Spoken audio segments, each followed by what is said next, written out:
स्वागत है आप सबका हमारे YouTube channel freedom factory study में। आज हम लोग पढ़ेंगे कक्षा 7 गणित त्रिभुज, ठीक ना। अभ्यास 5 दक्षता भाग 1। इसका भाग 1 पढ़ेंगे, भाग 2 में कुछ सवाल पढ़ेंगे, कुछ सवाल हम लोग भाग 1 में पढ़ेंगे। तो इसका पहला जो सवाल दिया हुआ है कि समकोण त्रिभुज ABC में समकोण त्रिभुज है B बराबर 90 डिग्री, यहाँ पे B बराबर 90 डिग्री दिख रहा है। यहाँ पे AB बराबर 6 सेंटीमीटर, जो A और B बराबर दिया हुआ 6 सेंटीमीटर दिया हुआ है, और A और C बराबर 10 सेंटीमीटर दिया हुआ है। तो B और C बताना है, मतलब ये B और C इसकी दूरी बताना है कि क्या होगा। तो हम लोगों को एक सूत्र आप लोग 5A में पढ़े होंगे, पाइथागोरियन का सूत्र, उसी से हम लोग करेंगे। तो लिखेंगे हम लोग कि त्रिभुज, पहले लिख लीजिएगा त्रिभुज ABC में, ठीक ना, कोण B बराबर 90 डिग्री, मतलब समकोण है यहाँ पे, और AB बराबर जो दिया हुआ है उसको लिखिएगा AB बराबर 6 सेमी, और यहाँ पे हो जाएगा हमारा A और C बराबर यहाँ पे दिया 10 सेंटीमीटर, ठीक है। अब आपको निकालना क्या चीज़ है, वो निकालना है आपको B और C, BC equal to question mark.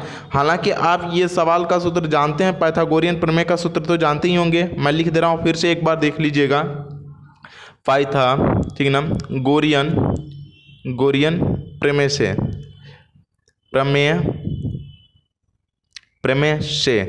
तो यहाँ पे लिख देंगे पाइथागोरियन प्रमेय से। यहाँ पे हो जाएगा BC का स्क्वायर बराबर, यहाँ पे BC का स्क्वायर बराबर AC का स्क्वायर, यहाँ पे कर सकते हैं हम लोग AC का स्क्वायर, A और C का स्क्वायर, माइनस यहाँ पे हो जाएगा AB का स्क्वायर, A और B का स्क्वायर।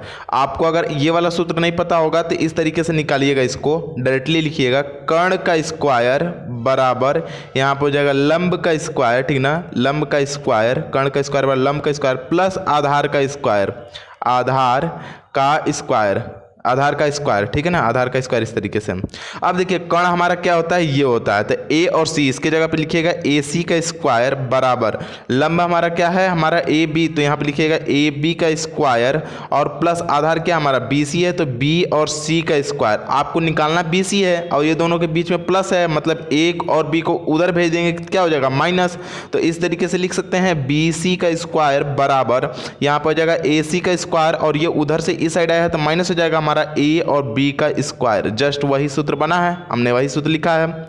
जब भी BC निकालना होता है तो AC मतलब कि कर्ण में से हम लोग क्या करते हैं कि आधार को घटा लेंगे, ठीक ना, सॉरी ये लंब को घटा लेंगे, तो हम लोगों का आधार पता चल जाएगा, ठीक है। इस तरीके से हम लोग निकालते हैं। ये सूत्र निकालने का तरीका था। आप इस सूत्र को भी याद रखेंगे तो कर सकते हैं, जहां पे जो मान है वही रख देगा तो आ जाएगा। अब देखिए BC निकालना है, तो B और C square equal to AC equal to कितना दिया 10, तो यहाँ पे हो जाएगा 10 का square minus AB equal to कितना दिया 6 का स्क्वायर कर लेंगे। तो B और C का स्क्वायर इक्वल टू 10 दहा में कितना हो जाएगा हमारा 100, माइनस यहाँ पे हो जाएगा 36, और दोनों घटा लेंगे तो कितना हो जाएगा 64, मतलब B और C का स्क्वायर बराबर कितना हो जाएगा 64। अब ये स्क्वायर हटाएंगे तो ये अंडर रूट में चला जाएगा, मतलब यहाँ पे आप लिख सकते हैं, यहाँ पे लिख लीजिएगा, यहाँ पे हो जाएगा BC इक्वल टू, यहाँ पे हो जाएगा अंडर रूट में 64। अब 64 किसका वर्ग है, 8 का, तो इसका मतलब यहाँ पे लिख सकते हैं कि BC इक्वल टू यहाँ पे हो जाएगा 8 सेमी, ठीक है ना, 8 सेमी। तो आपका जो 8 सेमी वाला ऑप्शन होगा वही क्या होगा, सही। इसका मतलब ऑप्शन नंबर 3 यहाँ पे क्या हो जाएगा हमारा, सही हो जाएगा। अब चलते हैं हम लोग इसके अगले सवाल, दूसरे सवाल पर। दूसरा सवाल हमारा दिया हुआ है आयत का मैदान, एक आयताकार मैदान की लंबाई 24 सेंटीमीटर है, 24 मीटर है, और चौड़ाई कितना है 10 मीटर है। तो बताना है इस आयताकार मैदान के विकर्ण, मतलब ये वाला विकर्ण या कर्ण बोल सकते हैं, इसको विकर्ण ज्ञात करना है कि कितना लंबा होगा। तो सबसे पहले हम लोग को विकर्ण के लिए सूत्र वही लगाएंगे, पाइथागोरियन प्रमेय का सूत्र लगाएंगे आप इसमें। तो आयत का लिख सकते हैं इसमें कि आयत का प्रत्येक कोण क्या होता है, हमारा समकोण होता है। आयत का प्रत्येक कोण क्या होता है, समकोण होता है। ऐसा लिखिएगा, आयत का प्रत्येक कोण क्या होता है हमारा, समकोण होता है, समकोण होता है। ये हल में लिखना पड़ेगा आपको। पर आयत का प्रत्येक कोण समकोण होता है, मान लेंगे इसमें कि माना यहाँ पर हो जाएगा, या फिर मान क्या लेना है, लिख देंगे कोण B बराबर यहाँ पर हो जाएगा 90 डिग्री। कोण B बराबर हम लोग कोण B से लेते हैं 90 डिग्री, यहाँ से ले लेंगे हम लोग कि ये 90 डिग्री है, ठीक है ना। जब यहाँ से हम लोग 90 डिग्री अगर ले लेते हैं, इसका मतलब कि ये वाला अगर 90 डिग्री ले लेते हैं तो ये वाला निकालना पड़ेगा। आप C को 90 डिग्री ले लीजिएगा, कोण C बराबर 90 डिग्री, कोण सी बराबर 90 डिग्री, ठीक है ना, कोण सी बराबर 90 डिग्री इधर से निकाल लीजिए। अब आपको अगर निकालना है तो ऐसे निकाल लीजिए। अब ध्यान से देखिएगा 90 डिग्री आपको पता चल गया। अब आपको ये जब ये ए बी बराबर 24 है तो जाहिर सी बात है ये भी 24 मीटर होगा। समझिएगा बात को, आयत है तो सामने वाली भुजा बराबर होती है और ये 10 में है तो यहाँ पे भी हो जाएगा 10 मीटर, ठीक है। अब समझिएगा आप सी बराबर क्या मान लिए 90 डिग्री मान लिए, मतलब इस तरीके से एक त्रिभुज बन गया, समकोण त्रिभुज। तो लिखेंगे हम लोग यहाँ से कि कर्ण का स्क्वायर, यहाँ पे लिख दीजिएगा कर्ण का स्क्वायर बराबर लंब का स्क्वायर प्लस आधार का स्क्वायर, आधार का स्क्वायर। अब कर्ण आपको निकालना है तो कर्ण की जगह पे BC लिखना हो तो BC लिख सकते हैं या फिर डायरेक्टली कर सकते हैं। तो B और यहाँ पर हो जाएगा सॉरी BD निकला है तो BD का स्क्वायर इक्वल टू लंब हमारा कितना दिया हुआ है, लंब हमारा दिया हुआ है BC, तो यहाँ पर हो जाएगा B और C का स्क्वायर और प्लस आधार कितना दिया हुआ है, यहाँ पर हो जाएगा DC, तो ये हो जाएगा D और C, DC का स्क्वायर। अब जो मान है उसको लिख दीजिए, B और D BD square equal to BC equal to दिया हमारा 10 तो 10 का स्क्वायर कर लेंगे प्लस यहाँ पे हो जाएगा D और यहाँ पे दिया हुआ DC इक्वल टू दिया 24 तो 24 का स्क्वायर कर लेंगे। यहाँ पे हो जाएगा B और D का स्क्वायर इक्वल टू यहाँ पे हो जाएगा 10 का करेंगे तो 100 हो जाएगा प्लस यहाँ पे हो जाएगा 24 का करेंगे 576, दोनों को जोड़ देंगे 676, मतलब कि B और D इक्वल टू 676, ठीक है। 676 किसका वर्ग होता है तो 26 का होता है, ठीक है ना, ये वर्ग है, इसको वर्ग हटाएंगे तो अंडर रूट में चला जाएगा, मतलब यहाँ पे लिख सकते हैं कि BD equal to under root में हो जाएगा 676 और जब ये अंडर रूट में है तो 2 बार निकालना चाहिए, तो BD जब इसका वर्ग निकालेंगे आप तो इस तरीके से हो जाएगा, ये यहाँ पर हो जाएगा 26 गुणे यहाँ पर हो जाएगा 26 और 26 गुणा करेंगे तो एक 26 बाहर हो जाएगा, मतलब कि B और D इक्वल टू हो जाएगा 26 मीटर, ठीक है ना, 26 मीटर। तो जो BD की वैल्यू आई है वो 26 मीटर और यह ऑप्शन नंबर 1 आपका क्या हो जाएगा, सही हो जाएगा इस प्रकार से। अब चलते हैं हम लोग इसके अगले सवाल, तीसरे सवाल पर। तीसरा सवाल हमारा दिया हुआ है कि एक सर्वेक्षण बिंदु AB, मतलब सर्वेक्षण बिंदु ये AB है, के बीच की दूरी ज्ञात करना है। इसके ये वाला हमें ज्ञात करना है किंतु यहाँ पे लिखा है AB सीधी नहीं है, मतलब AB जो है वो सीधा नहीं पहुँच सकते, मतलब कि यहाँ पे इस तरीके सीधे नहीं पहुँच पाएंगे, कुछ कारण होगा, बीच में गैप होगा, इसके वजह से लिखिए सीधा हम लोग इमेजिनरी मतलब कि वो करेंगे इमेज मतलब काल्पनिक रेखा एक खींच लेते हैं, ठीक है ना, इमेजिनरी रेखा खींच लेंगे, काल्पनिक रेखा, और उसके बाद इसको चित्रानुसार दिखा दिए कल्पना करके कि एक सीधी रेखा ये जाएगी, ठीक है ना। और इसमें बोल देते हैं हम लोग कि इसमें यहाँ पे लेके एक समकोण त्रिभुज बनाता है, इस तरीके से जब इमेजिनरी लाइन खींचेंगे तो ये काल्पनिक रेखा खींचेंगे तो ये एक सीधी रेखा समकोण त्रिभुज बनाएगा, यहाँ पे 90 डिग्री का कोण बनेगा, ठीक ना, ये 90 डिग्री का कोण बनेगा इस तरीके से, जिसमें A और C यहाँ पे A और C बराबर 21 मीटर और B और C BC बराबर 45 मीटर है, तो AB ज्ञात करना है कि AB कितना होगा। तो सबसे पहले हम लोग लिखेंगे समकोण त्रिभुज, यहाँ पे लिख देंगे समकोण त्रिभुज, यहाँ पर हो जाएगा AB और C में, ABC में, ठीक है ना, समकोण त्रिभुज ये B है, याद रखिएगा B, समकोण त्रिभुज ABC में यहाँ पे लिख सकते हैं कर्ण का स्क्वायर निकाल सकते हैं, यहाँ पे लिख सकते हैं कर्ण का स्क्वायर, ध्यान से देखिएगा कर्ण का स्क्वायर बराबर यहाँ पे हो जाएगा लंब का स्क्वायर और प्लस आधार का स्क्वायर। ये वाला सूत्र याद रखेंगे तो कभी नहीं भूलेंगे, ये बात ध्यान रखिएगा। कर्ण हमारा हमेशा तिरछी लाइन होती है, कर्ण तो तिरछा लाइन इसमें BC है तो यहाँ पे लिख देंगे BC का स्क्वायर बराबर लंब, इसको भी मान सकते हैं, इसको भी मान सकते हैं, क्योंकि अगर इधर को इसको आधार मानेंगे तो ये लंब हो जाएगा और इसको आधार मानेंगे तो ये लंब हो जाएगा, समझ गए बात को। तो जो भी मानना हो, लंब अगर इसको मान रहे हैं तो इसको आधार मानना पड़ेगा, अगर इसको लंब मान रहे हैं तो इसको आधार मानना पड़ेगा, ठीक है ना, कोई भी मान लीजिएगा। तो लंब मान लीजिए कि हम लोग मान लेते हैं इसको कि ये लंब है और ये आधार है, ठीक है। तो यहाँ पे लंब बराबर कितना दे दिया हमारा 21 का स्क्वायर और प्लस आधार कितना हमारा 21 नहीं, यहाँ पर हो जाएगा AC का स्क्वायर, A और C का स्क्वायर, AC का स्क्वायर और प्लस यहाँ पर हो जाएगा AB का स्क्वायर, आधार हमारा AB है तो AB का स्क्वायर। अब जो मान है उसको रख लीजिए, BC की वैल्यू कितना दिया, BC बराबर 35 दिया हुआ, 35 का स्क्वायर कर लीजिए बराबर AC इक्वल टू दिया हमारा 21 तो 21 का स्क्वायर कर लीजिए और प्लस AB नहीं पता है, AB ज्ञात करना तो AB का स्क्वायर कर लीजिए। ये प्लस है, उधर जाके क्या हो जाएगा माइनस, इसका मतलब कि AB का स्क्वायर बराबर यहाँ पर हो जाएगा 35 का स्क्वायर और ये प्लस था इधर आकर माइनस हो जाएगा 21 का स्क्वायर।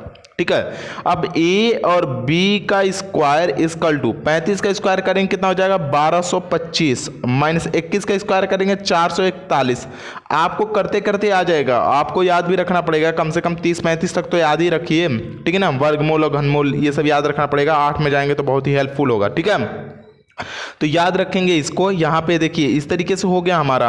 अब यहाँ पे हो जाएगा ए बी का स्क्वायर इक्वल टू, अब इसमें से घटा लेंगे। अब देखिए इसमें से घटाएंगे तो कितना आ जाएगा, जब इसमें से घटाएंगे तो 700 यहाँ पे हो जाएगा 84, 784 हो जाएगा। अब ए बी मतलब कि ए बी का स्क्वायर जब हटेगा तो ये अंडर रूट में हो जाएगा 784, स्क्वायर हटाने पर यह वाला मान अंडर रूट में चला जाता है। ठीक है ना, तो यहाँ पर हो जाएगा 784। अब 784 किसका वर्ग है ये देखना पड़ेगा, तो इसके वर्गमूल निकाल सकते हैं आप, जैसे कि इस तरीके से निकालना जाता है वैसे निकाल सकते हैं। ये अंडर रूट में हो जाएगा हमारा 28 गुणे यहाँ पर हो जाएगा हमारा 28, क्योंकि 28 का वर्ग है। आपको अगर नहीं निकालने आता है तो यहाँ पे देख लीजिएगा, यहाँ पर हो जाएगा 784 और निकाल लीजिएगा इस तरीके से। 2 से करेंगे, सबसे पहले कटाएंगे इसको, तो यहाँ पर हो जाएगा 2 3 6, 2 9 18, फिर करेंगे तो यहाँ पर हो जाएगा 2 9 18, 2 दूनी के 4, फिर 2 से करेंगे तो कितना हो जाएगा 2 कम 2, 2 9 18, 2 6 12, फिर यहाँ पे देखिए 2 से करेंगे तो कितना हो जाएगा 2 9 18, और यहाँ पर हो जाएगा 2 8 16, फिर 2 से करेंगे तो कितना हो जाएगा हमारा, 2 से करते हैं 2 चौके 8, 2 9 18,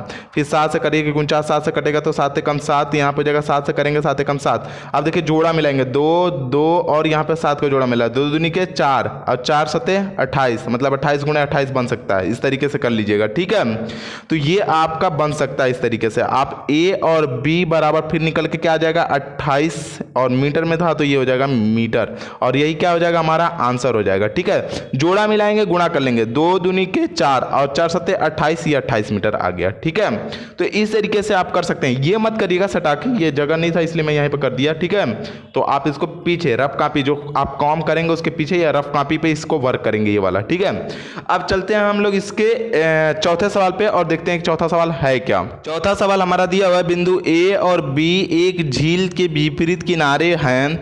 एक झील के विपरीत किनारे हैं, मतलब यहाँ पे बी दिया हुआ है, यहाँ पे ए दिया हुआ है, ये दोनों झील के एक मतलब किनारे हैं, विपरीत किनारे हैं, एक ही साइड है एक ही साइड है।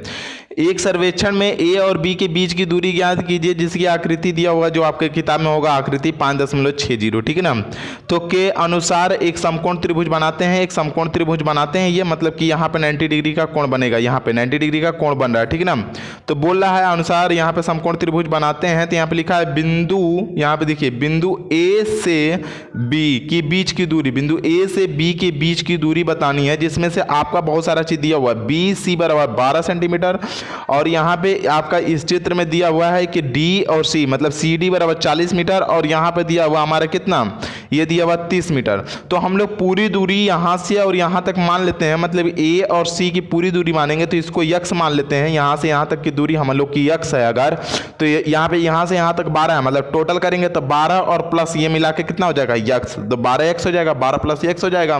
तो इस तरीके से आप इसको निकाल सकते हैं। ठीक है ना, तो ये हो गया आपका। अब इसमें करना क्या चीज है, या तो फिर पूरी दूरी इसको यक्स मान के निकाल लीजिए, 12 बाद में घटा लीजिएगा, ये भी तरीका हो सकता है। पूरी दूरी हम लोग मान लेंगे क्या चीज है, पूरी दूरी अगर मान लेते हैं कि यक्स है, इस तरीके से मान लीजिएगा पूरी दूरी हमारा यक्स है। ठीक है ना, इसको छोड़ दीजिएगा, पूरी दूरी हम लोगों का क्या है यक्स है, तो पूरी दूरी यक्स मान लिए हैं, तो यक्स निकल जाएगा, तो इसमें से 12 घटा लेंगे तो ये वाली दूरी पता चल जाएगा।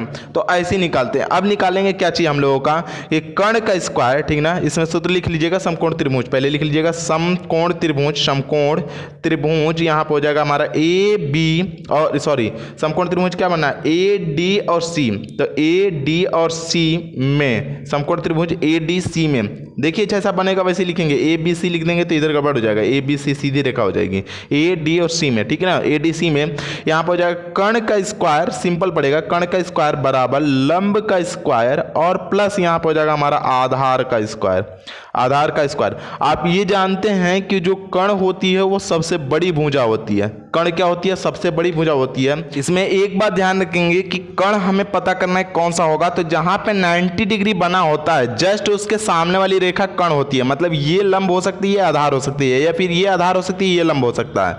लेकिन जस्ट इसके सामने वाली रेखा ए और सी क्या हो जाएगी हमारी, ये हो जाएगी हमारी कर्ण। मतलब यहाँ पे कर्ण बराबर ए और सी, इसके सामने जस्ट लिख देंगे हम लोग ए और सी का स्क्वायर बराबर लंब का स्क्वायर। लंब कितना दे दिया हमारा, इसको मान लेते हैं 40 का स्क्वायर, मतलब यहाँ पे हो जाएगा डी और सी, मतलब सी और डी का स्क्वायर प्लस आधार हमारा ए और डी हो जाएगा, तो मतलब ए और डी का स्क्वायर हो जाएगा। ठीक है, अब ए और सी, मतलब ए और सी बराबर कितना हमने एक्स माना है, तो एक्स का स्क्वायर कर लीजिएगा इक्वल टू, यहाँ पे या फिर डायरेक्टली कर सकते हैं ए और सी, ठीक है ना। यहाँ पे हो जाएगा हमारा डी, सी और डी, सी डी बराबर कितना दिया, सी और डी बराबर 40, तो यहाँ पे हो जाएगा 40 का स्क्वायर और plus A D equal to 30, तो 30 का स्क्वायर कर लेंगे।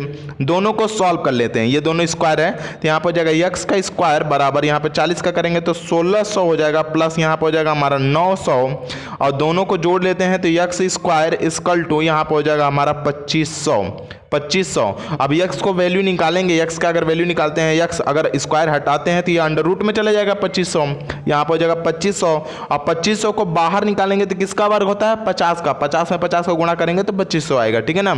तो ये 50 मतलब कि जो यक्स की वैल्यू मतलब ए और सी निकल के आ जाएगा, मतलब ए और सी इक्वल टू यहाँ पे लिख सकते हैं ए सी इक्वल टू, ए और सी इक्वल टू यहाँ पर हो जाएगा 50, sorry A C equal to यहाँ पर जाएगा 50 मीटर। आप देखिए पूरी दूरी हमारे ए और सी बराबर कितना निकल करके आ गया, 50 मीटर। और यहाँ पे देखिए आपको निकालना है ए बी इक्वल टू, तो यहाँ पे लिखेंगे ए और बी इक्वल टू पूरी दूरी ए सी, मतलब ए और सी माइनस यहाँ पर हो जाएगा बी और सी, यहाँ पर हो जाएगा बी और सी, मतलब कि ए बी इक्वल टू यहाँ पे ए सी इक्वल टू कितना दिया है, ए सी इक्वल टू 50 दिया तो 50 कर लेंगे, minus B C equal to कितना दिया 30, तो sorry B C equal to 12 है ना, बी और सी इक्वल टू 12 मीटर दिया हुआ तो 12 कर लेंगे, मतलब आपका जो निकल के आ जाएगा ए और बी की दूरी वो हो जाएगा 38 मीटर, 38 मीटर, ये समझ लीजिएगा ये 38 मीटर होगा, ठीक है।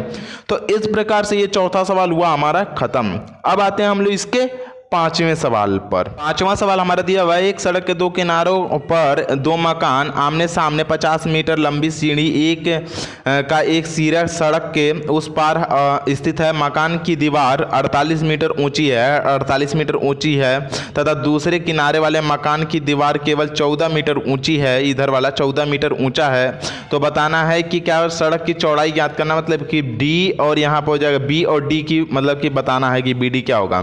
तो बी डी इक्वल टू क्या हो जाएगा, बी सी, और यहाँ पर हो जाएगा सी और डी, दोनों मतलब ज्ञात कर लेंगे तो पता चल जाएगा। तो बारी बारी से हम लोग ज्ञात कर लेते हैं, पता चल जाएगा, ठीक ना। तो यहाँ पे लिखेंगे समकोण त्रिभुज ए बी और सी में, यहाँ पे लिखेंगे समकोण त्रिभुज, ये संकेत दिया हुआ है कि ये दोनों को ज्ञात करेंगे, दोनों को जोड़ लेंगे तो पता चल जाएगा। यहाँ पे लिख लेंगे समकोण त्रिभुज, ठीक ना, समकोण यहाँ पर हो जाएगा त्रिभुज ए बी सी में। यहाँ पे देखिए अब इसमें कर्ण क्या हमारा 50 मीटर है, मतलब लिख सकते हैं कर्ण का स्क्वायर मतलब ए सी का स्क्वायर बराबर यहाँ पर हो जाएगा कर्ण का स्क्वायर बराबर लंब का स्क्वायर, ठीक ना। लंब हमारा क्या हमारा ए बी है तो ए बी का स्क्वायर और प्लस आधार हमारा बी सी है तो यहाँ पर हो जाएगा बी सी का स्क्वायर, ठीक है ना। कर्ण का स्क्वायर बराबर लंब का स्क्वायर प्लस आधार का स्क्वायर, ये फॉर्मूला होता है। यहाँ पे लिख सकते हैं कि ए सी इक्वल टू कितना दिया हमारा 50, तो यहाँ पे लिख दीजिए 50 का स्क्वायर और बराबर ए बी बराबर कितना दिया 48, तो यहाँ पे हो जाएगा 48 का स्क्वायर और प्लस यहाँ पे 48 का स्क्वायर है, ये बात ध्यान रखिएगा। और यहाँ पे हो जाएगा बी सी हमें निकालना है तो बी सी का स्क्वायर है, कुछ नहीं है तो बी सी ही लिखिए। अब यहाँ पे 50 का स्क्वायर करेंगे तो अभी हम लोग 2500 का वर्गमूल निकाले थे तो 50 आया था, तो मतलब 50 का स्क्वायर करेंगे तो 2500 आएगा इक्वल टू। अब 48 का आपको दिमाग में हमेशा होना चाहिए कि कैसे निकालना। अब 4800 का क्या होता है हमारा 2304 होता है, 4800 कितना होता है 2304 और प्लस यहाँ पर हो जाएगा बी सी का स्क्वायर। अब बी सी का स्क्वायर इक्वल टू यहाँ पर हो जाएगा 2500 माइनस यहाँ पर हो जाएगा हमारा 2304। अब इसको करेंगे तो बी सी का स्क्वायर बराबर इसको घटा लेंगे तो कितना निकल करके आ जाएगा 196 तो यहाँ पे स्क्वायर जब हटाएंगे तो अंडर रूट में चला जाएगा, मतलब बी सी इक्वल टू ये अंडर रूट में हो जाएगा 196 और 196 किसका वर्ग होता है आपको याद होना चाहिए 14 का, ठीक है ना। तो यहाँ पर हो जाएगा B C equal to 14 metre, ठीक है ना, ये 14 मीटर निकल करके आ गया आपका। अब अगले सवाल को फिर से देखेंगे। अब समकोण त्रिभुज यहाँ पे लिखेंगे हम लोग क्या चीज, यहाँ पे हो जाएगा सी डी ई से, ठीक ना। यहाँ पे लिखेंगे समकोण त्रिभुज यहाँ पे हो जाएगा सी डी और ई में, समकोण त्रिभुज CDE में यहाँ पे हो जाएगा CD बराबर, यहाँ पे हो जाएगा CD, या फिर कर्ण को हमको ज्ञात करना है तो कर्ण का स्क्वायर मतलब यहाँ पे हो जाएगा CE का स्क्वायर बराबर कर्ण का स्क्वायर बराबर लंब का स्क्वायर। लंब हमारा क्या, हमारा लंब हमारा 14 है मतलब कि D, और यहाँ पे हो जाएगा E, लंब हमारा DE है तो E का स्क्वायर प्लस आधार का स्क्वायर मतलब यहाँ पे हो जाएगा D, और यहाँ पे हो जाएगा हमारा C मतलब CD का स्क्वायर, C और D का स्क्वायर। ठीक है, अब देखिए CE मतलब कर्ण का स्क्वायर क्या 50, तो यहाँ पे लिख लेंगे 50 का स्क्वायर बराबर DE हमारा 14 है तो यहाँ पे हो जाएगा 14 का स्क्वायर। ठीक है ना, 14 का स्क्वायर, और यहाँ पे प्लस यहाँ पर हो जाएगा C और D, तो यहाँ पर हो जाएगा CD का स्क्वायर, नहीं पता है तो नहीं लिखेंगे। अब यहाँ देखिए 50 का स्क्वायर अभी हमने बताया 2500 होगा तो यहाँ पर 2500 कर लीजिएगा, इक्वल टू यहाँ पर 14 का स्क्वायर अभी पता चला 196 होता है 196 कर लीजिएगा, और प्लस यहाँ पर हो जाएगा C और D स्क्वायर, CD का स्क्वायर। अब देखिए इन दोनों को इस साइड कर लेंगे तो घट जाएगा, मतलब यहाँ पर हो जाएगा CD बराबर यहाँ पर हो जाएगा 2500 माइनस यहाँ पर हो जाएगा 196 196, तो यहाँ पर जाएगा CD स्क्वायर रखिएगा, CD का स्क्वायर इक्वल टू यहाँ पर हो जाएगा 2304, क्योंकि घटाने जब जोड़ यहाँ पे घटाया गया था 2304 को तो 196 आया था, 196 घटाएंगे तो कितना बचेगा 2304 बचेगा, 2304 कर लीजिएगा। ये स्क्वायर हटाएंगे 2304 किसका वर्ग होता है 48 का, मतलब C और D जब स्क्वायर हटाएंगे तो ये हो जाएगा हमारा कितना अंडर रूट में चला जाएगा 2304, इतना हो गया। तो यहाँ पर हो जाएगा CD बराबर, यहाँ पे लिख सकते हैं C और D बराबर किसका वर्ग है 48 का, तो यहाँ पे लिख दीजिएगा 48 मीटर। ठीक है ना, ये आपका निकल के आ जाएगा 48 मीटर। तो आपको जो ज्ञात करना है वो ज्ञात करना है कि B और D बराबर, मतलब कि यहाँ पे BD बराबर आपको ज्ञात करना है, ये पूरी दूरी, और आपका संकेत में दिया हुआ है कि BD हमें क्या होगा, तो यहाँ पे देखिए B और D इक्वल टू BC बराबर हमारा क्या है 14, तो यहाँ पे लिख दीजिएगा 14 प्लस CD बराबर कितना है 48, तो यहाँ पे लिख दीजिएगा 48, और दोनों को जोड़ देंगे तो B और D, ठीक है ना, B और D BD बराबर निकल करके आ जाएगा, दोनों को जोड़ने के बाद 8 और 4 12 का 2, और यहाँ पर हो जाएगा 5 1 6 मतलब 62 मीटर, मतलब ये पूरी जो दूरी होगी यहाँ से यहाँ तक की हो जाएगी 62 मीटर 62 मीटर, और यही हमें क्या करना था ज्ञात करना था। ठीक है, तो इस प्रकार से ये 5वां सवाल हुआ खत्म। इसका आंसर हो जाएगा, इसका नीचे लिख सकते हैं इसका आंसर, ठीक है ना, जैसे लिखा हो वैसे लिख सकते हैं, चित्रानुसार सड़क मतलब BD बराबर यहाँ पर हो जाएगा BC प्लस यहाँ पर हो जाएगा CD इक्वल टू 14 प्लस 48 बराबर 62 मीटर। आप नीचे लिख दीजिएगा और आंसर लिख दीजिएगा इस तरीके से। ठीक है, तो ये हो जाएगा आपका आंसर। अब चलते हैं हम लोग इसके अगले सवाल, छठे सवाल पे, और देखते हैं एक छठा सवाल है क्या। छठा सवाल हमारा दिया हुआ है, उस त्रिभुज का नाम बताइए जिसके परिकेंद्र और अंत बिंदु एक ही हो। तो वो उस त्रिभुज का नाम बताना है, तो वह त्रिभुज होगा, आंसर में लिख लीजिएगा, वह त्रिभुज क्या हो जाएगा हमारा, वह त्रिभुज हो जाएगा समबाहु त्रिभुज। क्या हो जाएगा, जिसका यहाँ पे लिख देते हैं समबाहु त्रिभुज, सम, ठीक ना, बाहु त्रिभुज, बाहु त्रिभुज, त्रिभुज, ठीक है ना, वो त्रिभुज कौन सी होगी, समबाहु त्रिभुज, जिसका नाम लिख दीजिए। अब दूसरा क्वेश्चन इसमें बोला है जिसका परिकेंद्र और अंत बिंदु एक ही पर मिलते हैं, तो समबाहु त्रिभुज होगा, क्योंकि देखिए समबाहु त्रिभुज, समबाहु लिख देंगे यहाँ पे, समबाहु त्रिभुज, समबाहु त्रिभुज, त्रिभुज के, ठीक ना, के समबाहु त्रिभुज के जो मतलब कि केंद्र है, मतलब कि यहाँ पे लिखेंगे समबाहु त्रिभुज की भुजाओं का लंबार्धक, यहाँ पे लिख देंगे हम लोग, ठीक ना, भुजाओं का, भुजाओं लिख लीजिएगा आप लोग भी, भुजाओं का लंबार्धक, ठीक ना, लंबार्धक, लंबार्धक तथा कोणों का, तथा कोणों